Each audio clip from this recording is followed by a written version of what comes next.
ஒரு காலத்தில் பிரஷ்யா அப்படின்னு ஒரு தேசம் இருந்தது. இப்போ ஜெர்மனி இருக்குல்ல, இதோட பெரும்பகுதி ஒரு காலத்தில் பிரஷ்யாங்கிற பேரில் இருந்தது. அப்போ அதுக்கு அரசராக இருந்தவர் மகா ஃப்ரெடரிக், அதாவது ஃப்ரெடரிக் தி கிரேட் அப்படின்னு சொல்லுவாங்க. அந்த ராஜாவுக்கு ஒரு சந்தேகம். நாம் பல வகையான வரிகளை விதித்து வசூல் பண்ணுறோம், அப்படி பண்ணி வருமானம் குறைஞ்சிக்கிட்டே போகுதே, இதுக்கு என்ன காரணமாக இருக்கும்? இதுதான் அவருக்கு ஏற்பட்ட சந்தேகம்.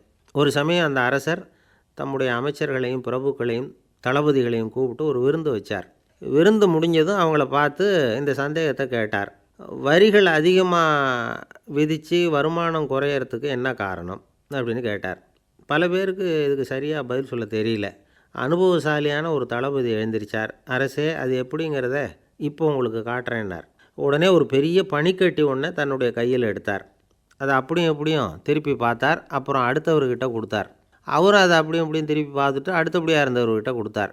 இப்படியே இதை ஒவ்வொருத்தராக பார்த்துட்டு ஒவ்வொரு கையாக மாறி கடைசியில் மன்னர் கைக்கு போய் சேர்ந்தது.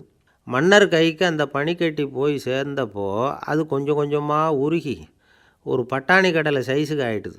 மன்னர் யோசனை பண்ணார், வரி அதிகமாக போட்டாலும் வந்து சேர்றது குறைவாக இருக்கிறதுக்கு என்ன காரணம் அப்படிங்கிறது அவருக்கு புரிஞ்சு போச்சு. காலம்தான் மாறிக்கிட்டு இருக்கே தவிர இந்த கையூட்டு வாங்குகிற பழக்கம் மாறினதாக தெரியல. இன்னொரு ராஜா இருந்தார். அவர் தன்னுடைய ராஜாங்கத்தில் லஞ்ச ஊழலே சுத்தமாக இருக்கக்கூடாது அப்படின்னு நினச்சார். அவர்கிட்ட பல்வேறு துறைகளுக்கும் பொறுப்பாக இருந்த பல பேரும் ரொம்ப சுத்தமாகவும் நேர்மையாகவும் இருந்தாங்க. ஒரே ஒருத்தர் மட்டும் எல்லார்கிட்டையும் லஞ்சம் வாங்கிட்டே இருந்தார்.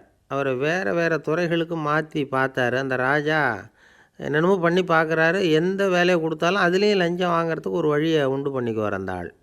ராஜாவுக்கு இது ஒரு பெரிய தலைவலியாக போட்டுது. இவர் என்ன பண்ணுறது, இவருக்கு என்ன வேலையை கொடுக்கறது, கொஞ்சம் கூட லஞ்சம் வாங்கிறதுக்கு சான்ஸே இல்லாத ஒரு வேலையை கொடுக்கணும் அப்படின்னு திட்டம் போட்டார்.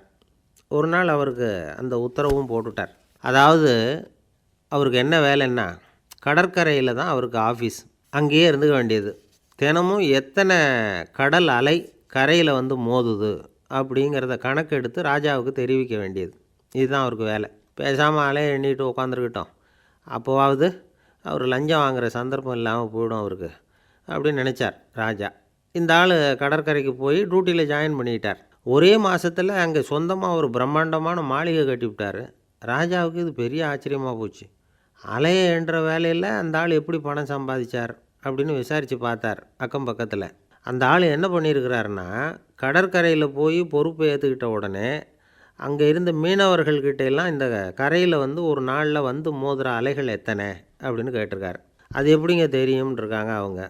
தினமும் அந்த எண்ணிக்கை தெரியணும். நம்ம ராஜாவுக்கு தினமும் அறிக்கை அனுப்பணும், டெய்லி ரிப்போர்ட்டு. தவறுனா நீங்கள் இந்த கடலில் போய் மீன் பிடிக்கிறதுக்கு ராஜாவோட அனுமதி கிடைக்காது அப்படின்ட்டுருக்கார். உடனே மீனவர்கள்லாம் பயந்து போட்டாங்க. கடலுக்கு போகிறதுக்கு அனுமதி இல்லைன்னா பட்டினி கிடக்கிறது மாதிரி ஆகிடுமே. மெதுவாக அந்த ஆளுக்கிட்ட போனாங்க. காதோட காதாக சொன்னாங்க, ஐயா, எங்களால் வந்து கடல் அலையை வந்து எண்ண முடியாது. தினமும் எங்களால் முடிஞ்சதை உங்களுக்கு பணமாக கொடுத்துட்றோம். நீங்கள் தான் ராஜாக்கிட்ட சிபாரிசு பண்ணி நாங்கள் தொடர்ந்து மீன் பிடிக்கிறதுக்கு அனுமதி வாங்கி கொடுக்கணும் அப்படின்னு வேண்டிக்கிட்டாங்க. பணம் தினமும் வந்து சேர ஆரம்பிச்சுட்டுது. பதவியில் மற்ற பதவியோட இந்த பதவி எவ்வளவோ மேல் அப்படின்னு நினச்சிட்டோம் அந்த ஆள். அது மட்டும் இல்லை, தயவு பண்ணி என்னை இந்த இடத்த விட்டு மாற்றிவிடாதீங்க சார் அப்படின்னு வேறு கேட்க ஆரம்பிச்சிட்டானான்.